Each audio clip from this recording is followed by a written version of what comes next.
Hey, you're there. Yeah, what's going on? Nice, nice. I just woke up and I just looked in the camera. I'm like, I'm cosplaying a fucking mango today. Look. I love it. I I love that think. you just woke up too. Oh yeah, yeah. Well, I woke up about 1 hour ago because it's my day off, so I slept in California time, and I've just been pounding coffee and studying you for the last hour. Oh God, that what did you learn? Well, a lot of stuff. Learning your history. You grew up in Northern California. You were on the swim team. I grew up in North Carolina. Oh, I thought Northern No, California. I wish I grew up in Northern California One though. moment. So hi, I'm so glad to finally get to talk with you. I am Right. too. Right? And I wear these because I feel like they make me look professional. The earphones, but like I don't even know if I fucking need them, but I'm just like I look like a podcaster if I have headphones on. You look really, really serious. But they cover up I have cute ears though, but they cover up my ears. Look. Let me see. Those are really cute ears. I know. Okay. Yeah. Getting the important stuff out of the way first. Amazing. I love that. Yeah, and I also woke up this morning sort of fired up. I sort of woke up this morning, not in a bad way, but I woke up sometime and I turn on the news and I watch MSNBC News and then I see Donald Trump's face and then I see some natural disaster happening. Then I saw the Epstein files and I like took a rage shower. I was like washing my butt and my pits. I was like, ah! Why is that part of your morning routine is to read the news? Yeah, Like, no, that that is sounds like the worst way to absolutely. start the day. Yeah, in my real job, I have to get up at 4 a.m. in the morning, but this is like an old person thing. I get up, I drink coffee, and I spend a half an hour watching the news every day, even though I know it's going to piss me off. But I do it. I can't stop. I cannot stop. I feel like what generation are you? I was born in 1972. Supposed to be proud of being old. I was born, and now is your time to say, you don't look that old. No, I don't think that you are that. My partner was born in 1969. So he's up there. But no, I was going to say I was like the millennial version of reading the news in the morning is Yeah. death scrolling at night. And TikTok. Yeah, I work with 20 something year olds, and they definitely confess to getting their news and updates and world events from TikTok. that's so scary. Yeah, it is.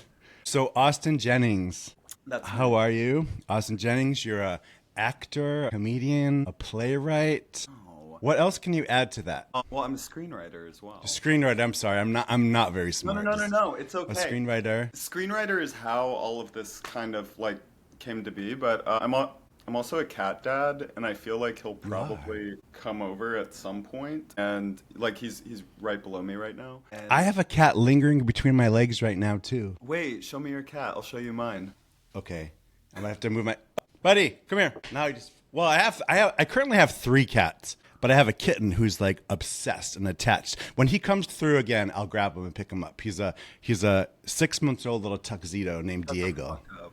Yeah. That's amazing. No, you shut the fuck up. You shut the fuck up. I feel like that's the thing with cats though, is that like once you have one, you are bound to get like a second or a third or a fourth or something. Did you know I was the cat dad? I had no idea. See this? Oh, some people know me as like this accidental bear person, media, like podcast person, but the other part of the world knows me as because I'm a zookeeper. I take care of lions and tigers at the Whoa. San Diego Zoo here in San Diego. But I'm a cat dad. I've had viral videos on the dodo. I Wait. feel, and I have cats. I've fostered billions of cats in my life, and I have a children's book about my three-legged cat. Wait. So no, you're a zookeeper? Yeah, I've been a zookeeper for like probably the last 8 years. I work with lions, tigers, gorillas, rhinos, and elephants, all the world's most dangerous animals.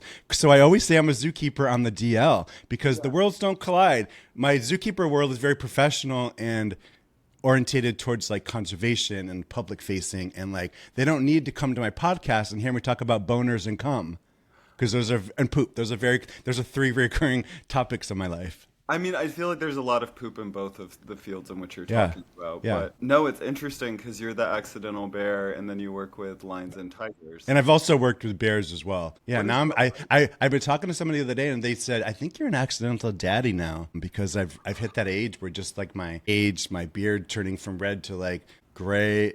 I think I'm accidental daddy now. I like that for you. Anyways, I'm a complete idiot. I think that there's a lot of wisdom in being able to say that you're a complete idiot. Yeah, yeah. Because Thank you. I'm clueless. Like I know absolutely nothing at all. And let's also just get that out of the way because I'm sure everybody said it. Does everybody have told you that you look like Jesse from Breaking Bad? Yes. Okay, Yes. I just wanted to get that out of the way. I was at Think Coffee on 14th and 8th in 2017, and I had someone come up to me and ask to take a picture with me Oh because yeah. yeah, they thought that it was before I had a gym Jesse. membership really, and they were like, Okay. "Are you Aaron Paul?" And I was like, and I said, "Yes, I am." What can that get for me? Nothing. It gets absolutely nothing. He gets everything. All right, so I stumbled upon you through Instagram. I think I saw one of your stand up bits, and there was like a few different clips on Instagram. And then I looked at it and I was like, this guy's fucking funny. And then part B, I saw your chest. I'm Oh going to yeah, be transparent. yeah, So you're funny. And then I went to your Instagram account, and then I said, fuck, he's got that chest, that fucking bitch. He's got it all. He's yeah. got it all. And then I've been intrigued and wanted to talk to you for a while ever since. Well, my chest is my favorite thing about myself as well. I will add a picture like overlaying this, like You should. of your breasts. It's my best. Like they are my best asset. I know. Like, I yeah, just want to get all these things out in the open so we can talk about more serious stuff. absolutely. I feel like God gave me giant tits and a giant forehead, and He was like, "Now go off on your way." Yeah. I just was unexpected. I was scrolling, you know, freaking like building people's egos in the gram, clicking likes, following fitness trainers, life coaches with beards. And then I saw it was you, and I was like, whose chest is that? And I said, it was yours. I was like, how could he have it all? Well, it's one of those things that I don't know if you, because I feel like if you're like a chest person, you're just a chest person, and that's the thing. Yeah. I think ever since I was like a little kid, if I've seen a guy with a hairy chest, especially like big pecs, I've just Yeah. been, and I knew that I wanted that for myself. And some people got like PhDs. I decided to make my chest. I had a girlfriend tell me, she was like, I think you're probably like a B cup. You might be a C cup. And I was like, Wow. yeah, no, they're like, Very informative. And that's great. Was this something that was you were genetically blessed, or did you work on those chesticles? I worked on them really hard. Okay. Like, I worked Because on some them. people are just blessed and they do shit. They do No, jack shit. I don't. The only thing I've been blessed in is like I have huge calves. Like that Ugh. is like I can't wear certain jeans. Okay. Skinny Um, jean fad, be out the window. no, but I don't like the mom jean thing that's happened. I think it's Yeah. yeah, but I'm aging out of that. No, You're based in New York City though, right? That's where your home is? yeah, So yeah, you yeah. fashion on the streets. Okay. Well, I'm just thinking because like all the ugly mom jeans, Sally Jesse Raphael glasses, weird haircuts, clips, shoes. It's like how ugly can I dress and leave the house Yeah. today? It's the fashion. Yeah, no, and how much money can I spend to look like an idiot? Yeah. Like that is fashion. Yeah, it's yeah. I mean, Well, like this breaks my body up in so many odd shapes. It's yeah. wonderful. Yeah, no, but worked very hard at Okay. my chest. Like You harder did a than great job. Like thank this you. is not a show for children, and your chest just does things to my nether regions. So thank you. And I don't mean that to be like inappropriate. That's just like in a just a strictly complimentary way. I was about to say it's you're the accidental bear. I think you're Yeah, supposed to say things yeah. like Your chest is blessed. I it is. I'll send you some videos after this. Okay, thank you. I love the videos too of guys just running in slow motion. Their chest is like boom, boom, boom, boom, boom. You could make Well, a living out of just chest bounce you can. videos. And on that note, I love the fucking. Wait, can I swear on this? Oh, you can swear. I'm not monetized. Okay. Nobody watches. So this is basically just me and you back and forth. Awesome. I love the videos of the influencers that are like doing that and they're talking about something completely unrelated, but it's clearly all about their chest bouncing up and down. Yeah. It's Well, I think we can relate in so many ways because when I watch your videos, your humor, to me, I relate to it a lot because it's really just looking at like influence online, the community, like pop culture, just like not making fun of it, but just like realizing how ridiculous it is as far as like those videos of like, look at my chest. I'm going to tell you about something I learned from my yeah, life coach today. It's all the guys lately I've been and I watch these videos, like all they do is show their armpits. yeah. There's guys where their whole thing, and I get it, but like these guys, I think are making a lot of money now just by like showing armpits. It's just Yeah. like, what kind of world do we live in this day? I do like armpits. And So you too? I'm not saying to anyone to stop at all. I feel like they're playwrights because they're little scripted skits that end up with armpits. Like those straight bros online that are just like, they like, hey, they run into you and they're like, oh man, get in there, my armpit. I just worked out. I don't know. There's so many straight dudes I think that play into the gay armpit culture. Well, have you seen there's that one guy on Instagram. His name is Austin as well. He's straight and he has the biggest butt in the entire world. Like it's amazing. And I think his Instagram is like Austin M Fit or something. Not that I know it. Yeah, I probably follow him. He'll do these videos where it's like him walking on a treadmill and he's talking about body positivity, but really the focus of the camera is his butt bouncing. I know the one you're talking about. Yeah. He's a beautiful like brunette guy, and he all of a sudden he does a lot of things. He like feels his gut, and he's like, Yeah. I'm not perfect, and his ass is just huge and perfect, and probably sweet and a little salty. Yeah. Yeah. Okay, Yeah. okay. I'm glad we just that. Let's consider that our icebreaker I love that. too. So, but I want to get to your show in P Town on Yeah. August 12th and the 14th. I made it clear it's not August 12th through the 14th. It's Yeah. August 12th and the 14th. A gay masseur's guide to happy endings. Whew. Do you want to tell me a little bit about that? And I will try to let you talk and not talk over you. No, please talk over me. Yeah, please. Dom taught me. Please. Game of Swords Guide to Happy Endings. It's a solo piece that was it was part of my submissions packet for grad school, and I wound up getting in, and an hour. Austin, Shut up. this is Kitten. Hello. That's Kitten. Okay. That's amazing. This is Powder. He saw. Oh man, that's a cute cat. Yeah. He's Cat the- guys are the best. I love when I see guys with cats. That just tells me something about them. I don't know what it tells me, but Anyway, Game of Swords Guide to Happy Endings. happened in P-Town, Red Room, from In P-Town. August 8th. Which I mean, I thought you were there now already. I thought you were one of those like all summer P-Town gays that live in like a bunkhouse with a bunch of like drag queens that perform at Showgirls every week, and you just pop out to do your show. You know, I've done that twice actually. I did that summer of 2000 and summer of 2016. And so Okay. P-Town, it is like one of my favorite places in the world. Mm-hmm. It's incredible. This show, specifically, we're doing it there. We did a reading up in Hudson Valley during Pride just to hear it in front of an audience. And P-Town will be the first time that we actually do it with like technical elements. But Sure. I mean, the plan is to probably next year do Edinburgh and then a New York run as well. But it's it's like if Fleabag and Baby Reindeer had a really horny child, Okay. if that makes sense. It does make sense, and all of a sudden, I don't know, because I just seen her everywhere, like Lena Dunham. Are you yay Lena Dunham or no? Yay or nay? I'm yay. I love girls. Okay. I just have seen her recently pop up everywhere, and then I think I might binge her new show today. Too much. Oh, yeah. There's a new show, anyways. But I was just thinking about what you were saying about your production, and I was thinking maybe Fleabag and a little bit of Lena Dunham vibe sprinkled in there, because I do like her realness and rawness and take on the world. Well, it's definitely like it is a what I like about Lena Dunham is that she's not afraid to have people not like her. Which Yeah. is, for art, like that's the best thing in the world. I don't need to see. I'm not gonna say specific. Yeah, Lena Dunham, not afraid to be unlikable. Game of Thrones Yeah. Guide to Happy Endings. I'm not afraid. There might be things that people don't Yeah. like me for. What is it like based on? What is it about? Is it based on your own personal experience? Like you were a gay massage therapist, Yeah, or just a massage therapist and a gay person at the same time, gay masseur. or was your massage gay? My massage was gay. My massage was gay. Like a little limp wrist. Beep, beep. Yeah, it's.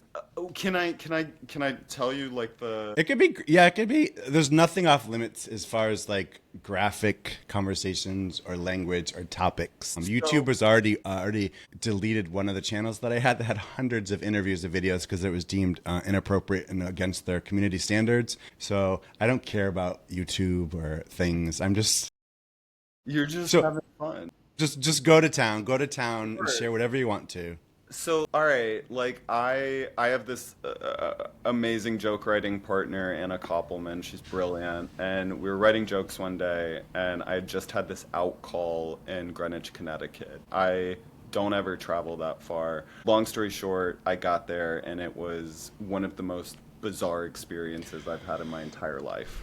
Like ever. I mean I got there and it was a couple and Okay. oh yeah, no, and I thought that I would be doing one and then the other, and then they were like, actually, this one's gonna watch, and I was like, Right. okay, yeah, I've had sure, whatever, and like 20 minutes in, some substances came into play. Oh wow, it turned into a party and play massage. Yeah. Uh, And I was like, I was stuck there, like 45 minutes out of the city, probably, like with no traffic, did and you come with your table set up and everything, or did they have a they had table a there? Okay, that's as a former massage therapist of 10 years, I know these things. yeah, When you're telling the story, I know personally about like people like bringing your table, traveling. It's a lot of work, and so once you got there, you're probably like, okay, I have to yeah, make this work because also it's a job and you want to yeah, get paid. yeah, yeah, and there's like As this. funky as it is, yeah. As weird as it is, and I think that there's this like because it's a luxury service, there's this expectation that like whatever they want is going to be okay. Yeah. And I mean, there's times obviously where I've had to be like, that's a hard pass for me. Anyway, I wound up staying for without giving too much away, I wound up staying for the duration of this session. And I told this to my joke writing partner, and she was just like, you would be an idiot not to write this as a show. Like, Right. and it became so that story is happening in real time, and then there's these four other side stories that kind of like, like the first time I ever hooked up with a client, or the Yeah. time I had an affair with a client, or Sure. yeah, like Like also I'm sure like depending on like your client base, like I'm yeah, sure you've had a lot of clients that might have like fallen in love with you. I think that was part of my experience, like and I feel like I'm not ego based, but there's a lot of clients I think literally because yeah, they saw me on a regular basis like at yeah, a spa that I worked at that literally were lacking something in their own life and they yeah, fell in love with me. yeah. I had a client ask me to marry him. Yeah. Like it's Yeah. I've never done anything with that client ever. Yeah, 100%, Like, yeah. yeah. Well, and I think that that's like there's a trust, there's an intimacy. Like I mean, I will work in the nude, and Right. that's just part of what I do. It's not part of what all gay masseurs do, Yeah, yeah. but I think that there's a connectedness that they feel that sometimes they can forget that it's like it's a session. There's Yeah. yeah, and I mean, like, I had this one guy that called me when his mother passed away, and I was like, which of course that's very like, yeah, like call me if something like that happens, but it was weird because I was like, why don't you talk to your husband about this? Oh, right, right, You right. know? It's like your safe spot. I feel like there's like the bartender ear you have because like Yeah, people tell you things. Like a lot of times when I was working too, like as a therapist, I would have them on the table and I'd let them talk if they wanted to, but I'd encourage yeah, them not to talk. But yeah, once you have them in that room, whether it's 60 minutes or 90 minutes, like it's their opportunity sometimes to share intimate things. And I know I've had people able to cry. everything. I've had people attack me. Oh, wow. Another story. I lived in Waikiki for a while, and I was also licensed working in massage therapy, and I was living in Waikiki, and I had a. It was a lot of times it was really freaking hot. I had all these like Yeah, military guys on the DL come in, and it was like usually legit, straight up massage. But I've also had experiences where like a guy was expecting more out of the massage, and I'm not judging anyone's like practice, but I wasn't doing that this day yeah, with this person, and he refused. And I was working at home, refused to leave my house, got physical with me yeah, in my own house. yeah. Yeah, so I have stories to share with you sometimes, but I think maybe not recorded. Well, because this one, on that note, can I share one that's like it's in the Yeah. show, and Oh, I it's love it. This is all about your show because I want yeah, people to come to your show, A I Game want Masteur's Guide to Happy Endings, August 12th and August 14th in P-Town at the Red room. Room. Red Room. Yeah, no, absolutely come to the show. Two-thirds of it, you're gonna laugh a lot. The last third, you're gonna have some feelings. But on that note, and this guy I wound up using this story because I had about like 98 pages of material, and we edited it down to like 30. I think 34. But I had this guy, he was down in Soho, and he booked me for a massage. And on the note of like, on this day to this person, I was not providing this thing. This dude was like so drunk. And Ah, yeah, like 10 minutes in, I was like, you know what? I'm actually gonna leave. Like, this isn't good for me. And while I was you getting have to dressed, have some boundaries. Yeah, Even if they're skewed and they move, you have to have some safety boundaries. yeah, he barricaded himself in front of the door though, and he would not let me leave. And then he was saying that he was like a lawyer and he was gonna ruin my life. And I saw that Oh, well, no, this is where it gets weird. He had a bunch of psychology books on the wall and like in a bookshelf, and I saw that they were all written by the same person. And I was like, I have a feeling that that's actually him, and they were children's psychology books. And I was like, you're not a lawyer, you write psychology books. now you're gonna tell me he was a priest. He wasn't a priest, but you know what? He was That all would make sense to me. married. Well, I've had a priest before. Married straight guy down in Soho, and yeah, no. Sometimes if people, there's an entitlement that they can feel. Sometimes all of Oh, that. sure. There's a power thing too. Yeah. Yeah, Especially with the transaction of money, it can be messy. be really messy.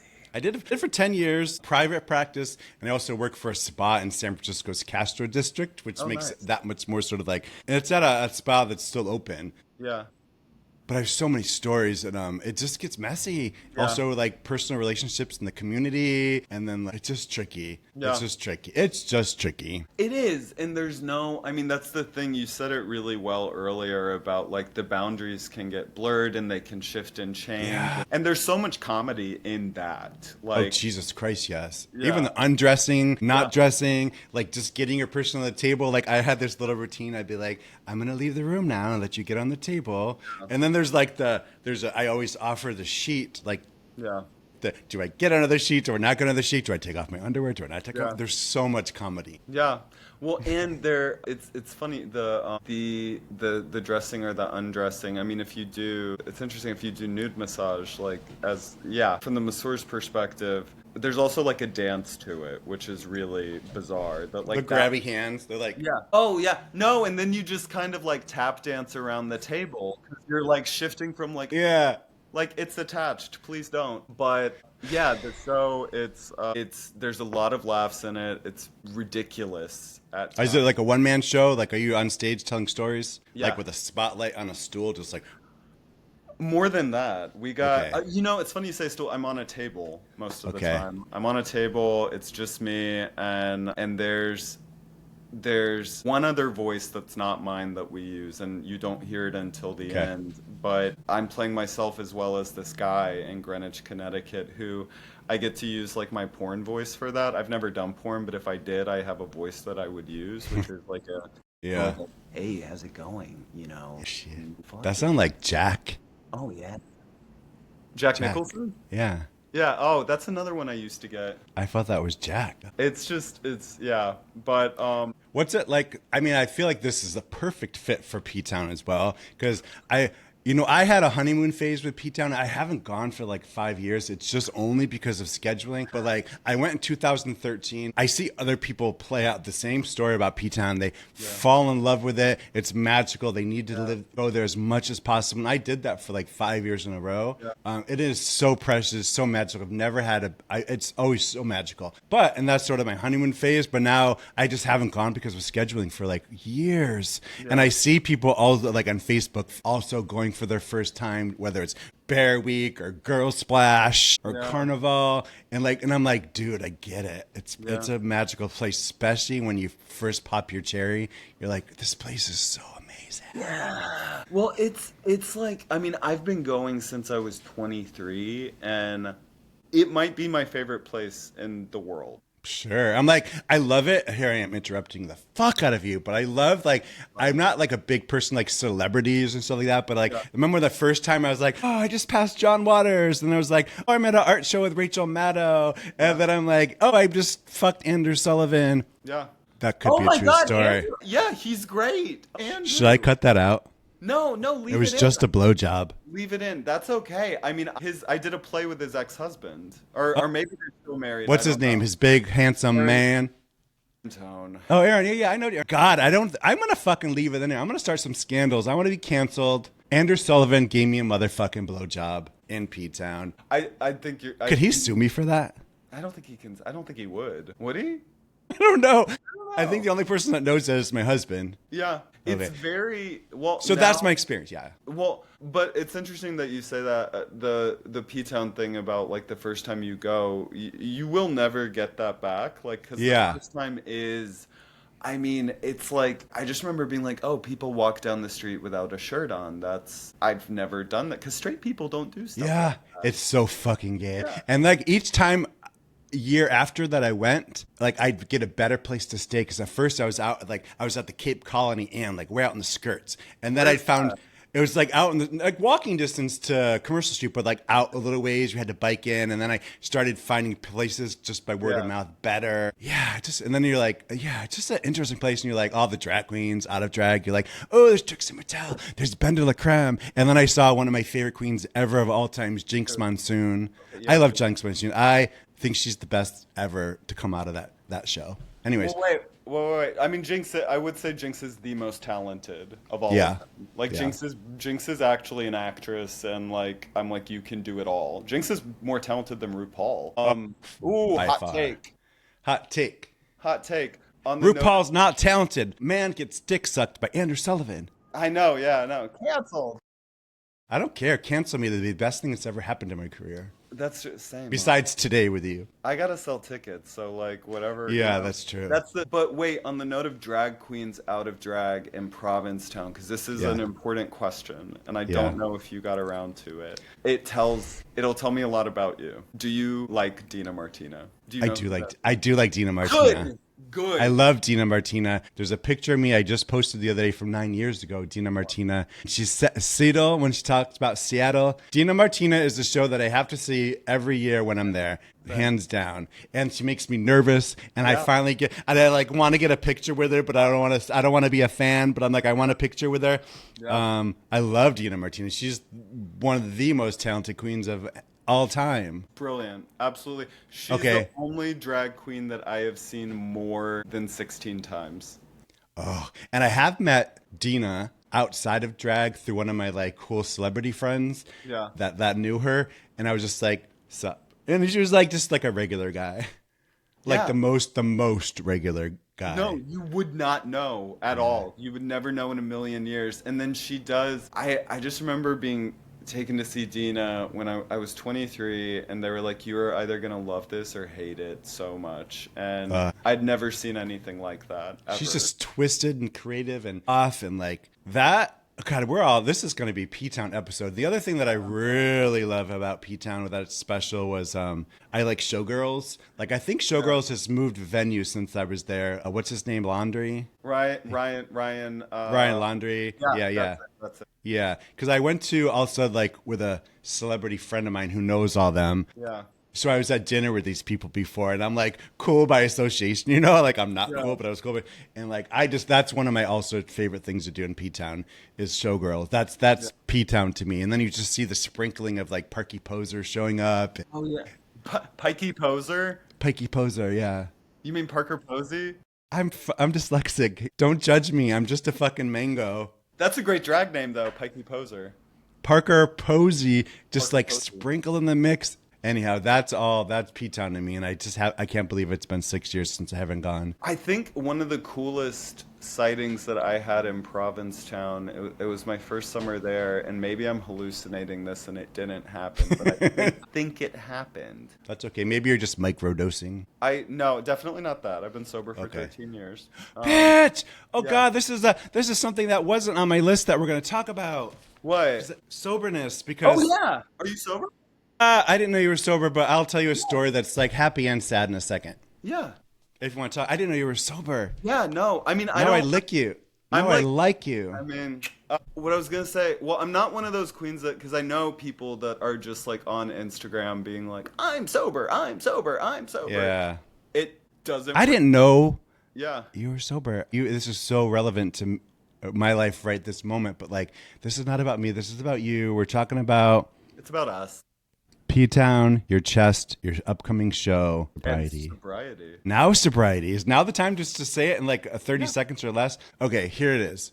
I was sober for 19 years. Amazing. I can't even believe I'm that old because I tell Yeah. people that and they're like, "How old are you?" Everyone at work thinks I'm like 20 years younger than I am, which is great. You do But look like, very young. thank you. It's the Yeah. mango shirt. Love it. Thank you. And of course, I love hearing that. Yeah. But I was sober for 19 years. 19 years, 100% clean and sober. Yeah. Then 1 year, I think it was 2018. Yeah, 2018, 19, something like that. I was in New Orleans where I got sober in the first place. I got sober when I lived in New Orleans. I was in New Orleans for New Year's Eve. I went out with a bunch of friends, and I wasn't ever part of the program, and I wasn't friends with a lot of sober people. And we got New Year's Eve tickets to this like warehouse party, and Yeah. with each ticket came a bottle of champagne. And everyone, my whole entire sobriety, I had like the most not unsupportive, but everyone in my world was like, "I would love to see you drunk. What would happen if you just had drink? I would love to see you drunk." And then that night, I decided, oh, I'm going to drink. I'm going to start drinking again. And since then, it's been about 5 years that I've started drinking again. Yeah. And I'm not good at it. I'm not good at it. My little brother passed away. He drank himself to death a few years ago. Following year, my stepdad drank himself to death while living on a mattress on the floor. Anyways, my brother died last year from ALS. I'm just building up the momentum. I'm not trying to have a pity party. My best orange kitty in the world died 2 weeks after my brother died. This was just a few months ago. And so I've been drinking a lot by myself, still working, still socializing, still going to the gym, but drinking almost every day at home by myself. Cut that short. I've been trying to get sober again for a year. I try, I can't. But on July 3rd, I had this moment. And so I've been sober since July 3rd, which now is such a short time because I feel like I gave up 19 years of my life. And it was one of the most proud things I've ever done in my life. And now I'm like, I've been sober for like 2 weeks. That's amazing. But it's what I want. And you know what it was that made me just clicked? Yeah. Was I was at a bar in Hillcrest. Yeah. And I was sitting in this busy bar around a whole bunch of people I didn't like at all. I didn't like anybody in the room. Everyone was like so awful in my mind. There was not anyone who I liked outside the bar who I wanted to talk to. I was like fending off people that were like stumbling into me, trying to like talk to me. And I was drinking and drinking more just to be comfortable in the room and to have a good time. Yeah. And I sat there and I was like, oh, no, this is it. This is not fun. This is the moment I'm going to quit drinking again. Because it was just a moment in the bar, surrounding myself by people I didn't like and want to be around, drinking just to be comfortable in the room with them. And I was like, nope. And that was my, now I'm sober for 2 weeks again. That's amazing. I mean, I think a lot of people, and also shameless plug, like my show does have to do with sobriety. Okay. Yeah, that's in there. I think a lot of people, their last like drink or whatever before they make that decision, it is one of those like existential moments, kind of. It was. I was sitting in the room. It was like a TV show. I was sitting there all by myself, and the room was moving around me. And my husband was there too. He's he drinks. Drinks responsibly, whatever that means. Yeah. But I just was all myself in the bench, and it was like this room moving around me, and I was like, "What am I doing here? What am I doing?" Yeah.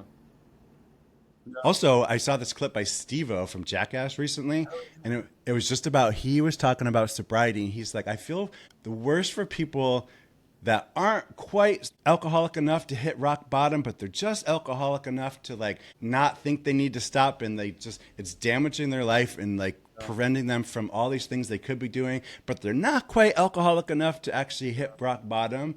And that also sang to me. I'm like, well, I think it's one of those things where, I mean, you don't have to have like a traditional, like you're, drinking cough syrup out of a garbage can on 34th Street anymore. Right, and like losing your jobs and your relationships and that wasn't happening for me. And because I feel like there's part of me that's sort of like, anyhow. Yeah, but I mean, I relate to it though, because for, my last drink, I think I was 22 and I had gone out for a margarita that turned into like a lot of drinks, and I went home with this guy, and then I went back to my apartment, and I woke up and somehow my ex was in my bed, and I was like, wait, what? What? Yeah.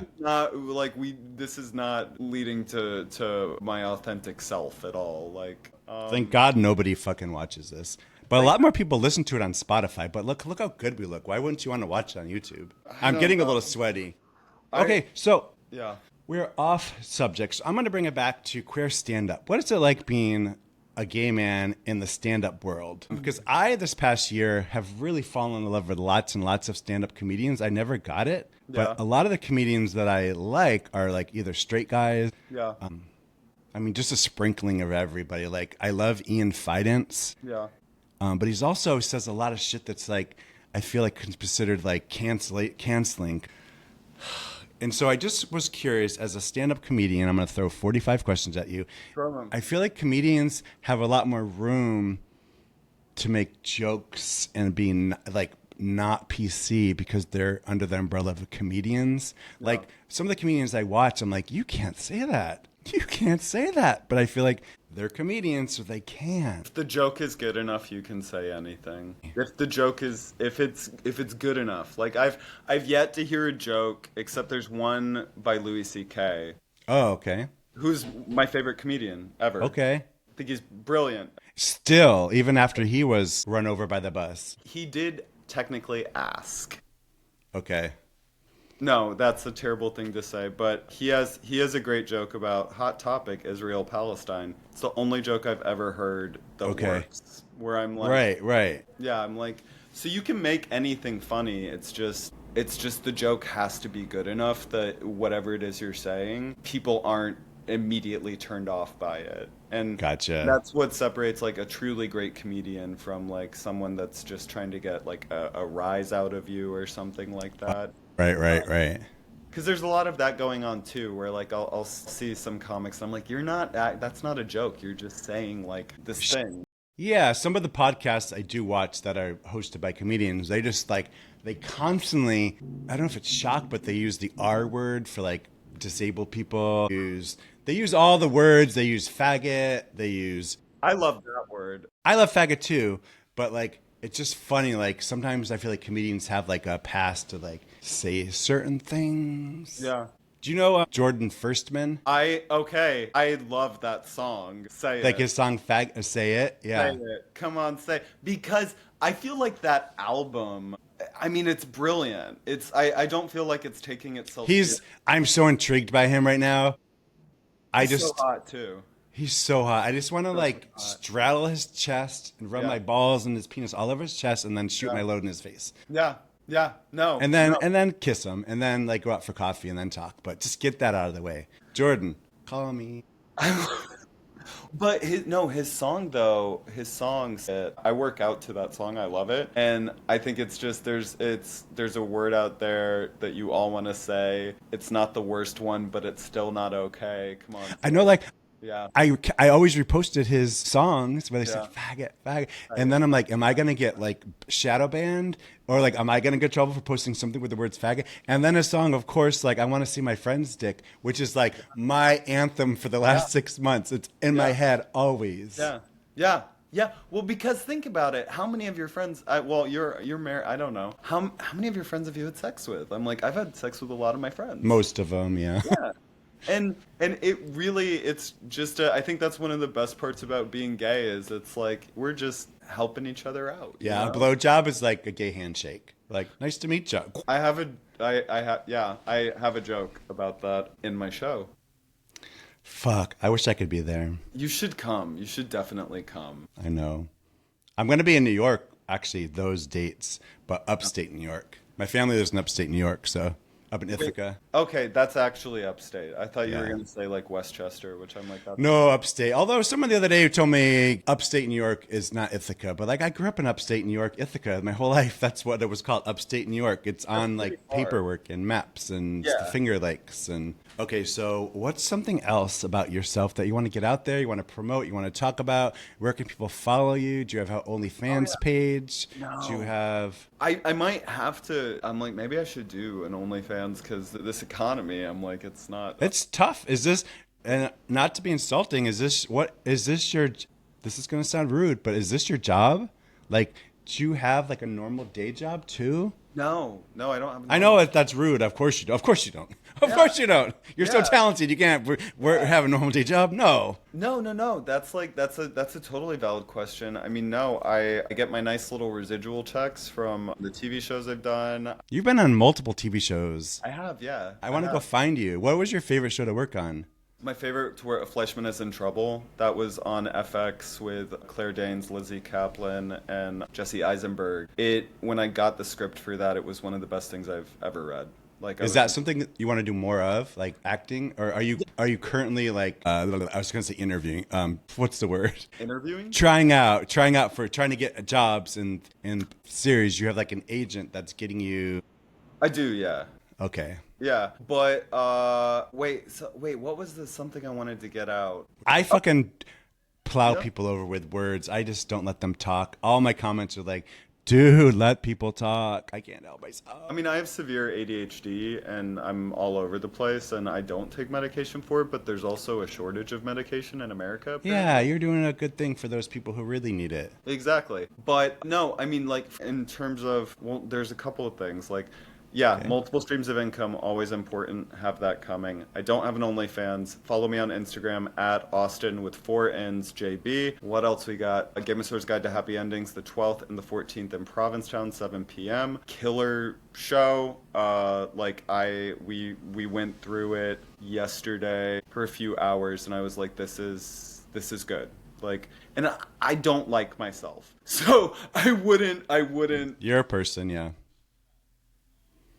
And I guess the other thing on the note of comedy, because I do love comedy, like I really do. What I hope for stand-up specifically is that stand-up will start being funny again. I think there's a lot of not funny stand-up. I think it's a lot of crowd work right now. Okay.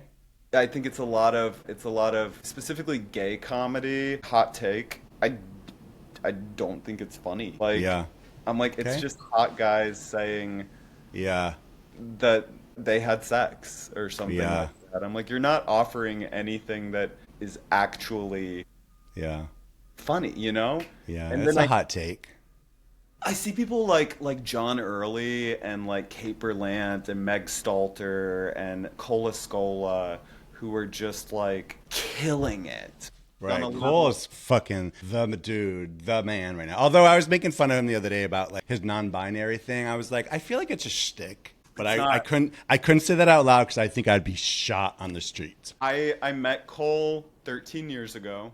We I- chatted way before he became famous, but Yeah. now he's too famous. Yeah, no, super, super, super famous.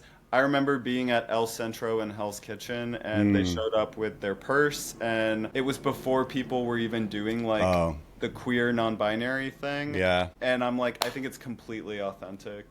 I do too. I had a moment. I'm like, when he showed up at one of the parties and he had like a dress and everyone was like, they could see his hairy chest, and I was like, I felt like it was just a character, but I'm gonna get shot for saying that. But it was just an observation, and I want to know, and I'm not saying anything. But he's super talented. Brilliant. He's Absolutely. so brilliant.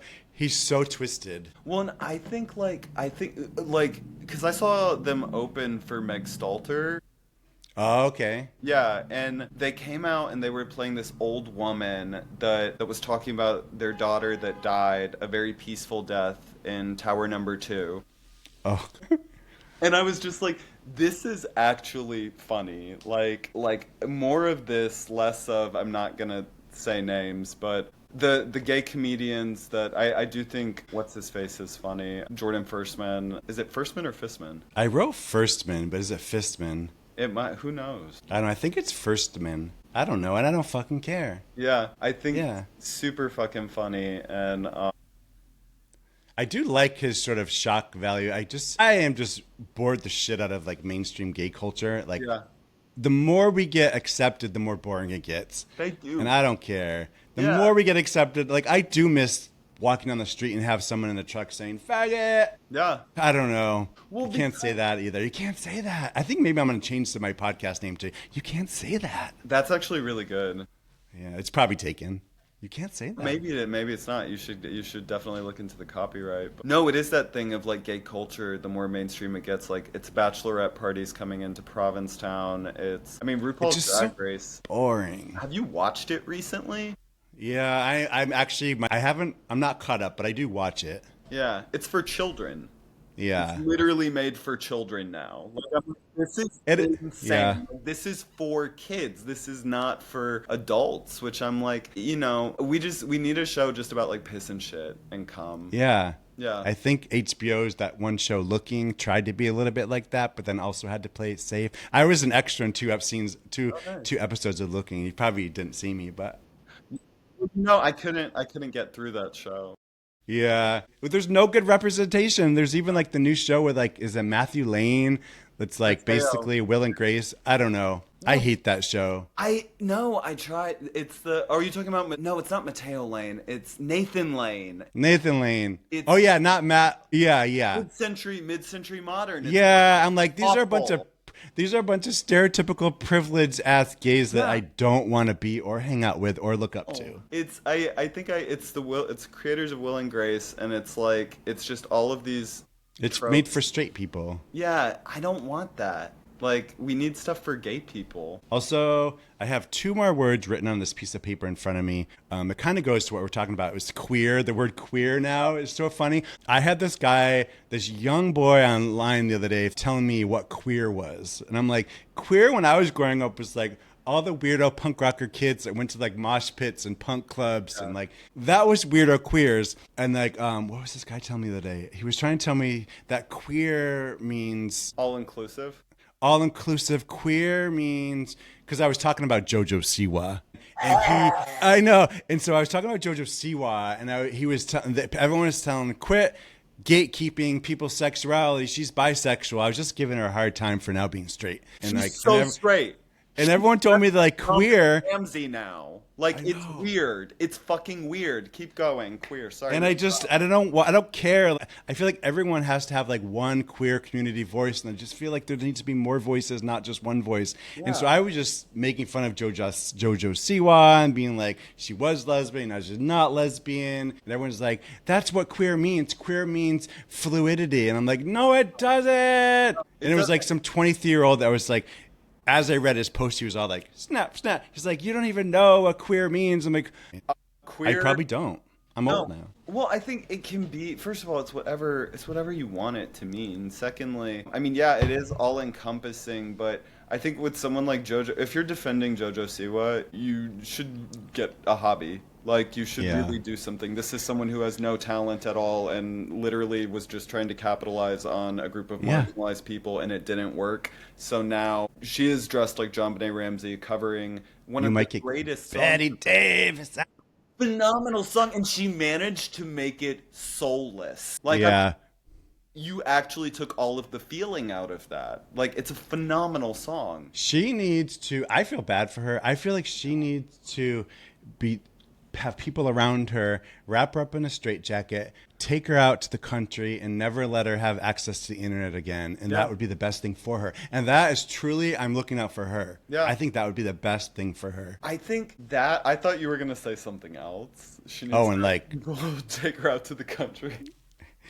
No, I don't encourage death penalties for being stupid. No, absolutely. No, never. Okay, so there's so many things. So let's talk again another time because you've been an angel for letting me talk over you this whole entire time. I'm glad we met in person through the internet via cords and from across the country. I thought you were actually in P-Town already for some reason. No. But I will be, and if you're watching or listening, you should see Gay First Guide to Happy Endings. August 12th and 14th at 7 p.m. explores sexuality, capitalism, queer loneliness, and they can find tickets through your Instagram. You can find tickets on my Instagram, Austin with 4 N's JB. Because the shit's gonna sell out, and then you're gonna be sad. You're gonna be sitting on the street eating a piece of pizza from that pizza place and not being able to get into the show because it's sold out. Yeah, so don't do that. Just buy your tickets now, and if you buy a ticket and DM me, I will send you a nude. So there you go. Frontal or butt? I might buy a ticket then not show up. Yeah, your pick. Frontal or nude. You can cool. You get both. We keep it real here. We go there and I love it. I want to change this to you can't say that. I like it. I like it a lot. You can't say that. Well, great. Well, let's talk again soon. Yeah. The goodbyes are always awkward when on this podcast. I'm always like when you're on the phone with your mom and you're waiting for someone else to say bye, and then I say bye, and then goodbye. But let's talk again soon. Thanks for taking the time to say hi. Come to San Diego. Yeah. There's a lot of comedy clubs out here, too. Come out here, perform at LA in the Comedy Store. Yeah. There's like a room upstairs where all the emerging queer artists perform. Yeah. Oh wow. Oh, you know, Or the main room. Or the main room. I've been an emerging artist for 10 years, so I know, I realized that could have sounded like no, condescending. it's true. Wait, can I try one joke on you before I leave? Yeah. All right, tell me if you think this is funny because I've been working on this. So, I don't know if you relate to this as a gay man. I do have a lot of girls that come to me for dating advice, and I think they come to me because they think I'm a girl. But like I'm not a girl. Like my mom has never called me fat. Do you get it? Do I you get it because you're not a girl because your mom.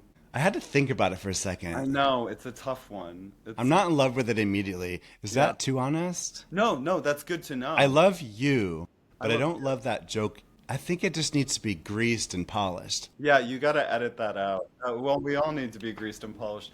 All right, that's good to know. I will not do that joke. Okay, yeah. Yeah, and if you ever want to send me money for like helping you out figure out your set, like as a cut, just let me know. If you ever want to send me money for anything at all, just let me know. Yeah, it's all about the world today is all about selling yourself and curating yourself online for people to see, even Yeah. if you're living in a rat hole. Yeah, Rat hole. Yeah, yeah. yeah. Who's on the wall behind you? Is that Tom of Finland stuff? Tom of Finland and then some vintage like gay photos that I found in Provincetown actually. And then some bodybuilders. Like, Hot. yeah, good times. All right, we'll talk soon. All right, yes sir. Have a great day.